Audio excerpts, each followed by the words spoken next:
अस्सलामु अलैकुम वरहमतुल्लाह। नमाज मा तर्जमा कोर्स का सबक नंबर 14 के साथ हम हाजिर हैं। आज का सबक दो सजदों के दरमियान की दुआ। इस हालत को जलसा भी बोलते हैं। सुनन अबू दाऊद की हदीस नंबर 874 में दो सजदों की दुआ साबित है। रब्बिगफिरली, मेरे साथ ये अल्फाज पढ़ें, रब्बिगफिरली,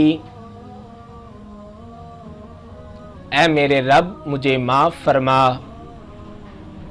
रब्बिगफिरली, ऐ मेरे रब मुझे माफ़ फरमा।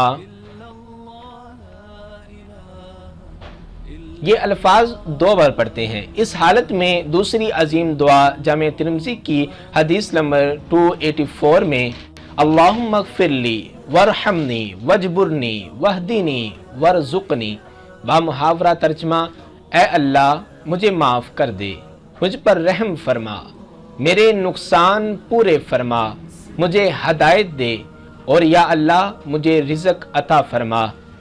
अरबी मतन एक एक लफ्ज़ करके मेरे साथ पढ़िए। अल्लाहुम्मा ग़फ़िरली वरहमनी वजबुरनी वहदीनी वरज़ुक़नी। अब तर्जुमा पढ़िए। ऐ अल्लाह मुझे माफ़ कर दे, मुझ पर रहम फरमा,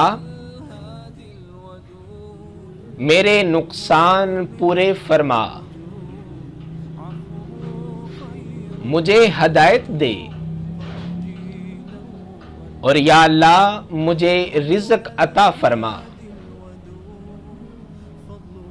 ये भी हमें दुआ याद करनी चाहिए। फिर अल्लाह ताला से हम अल्लाह अकबर कहकर दूसरे सजदे के अंदर दाखिल होते हैं।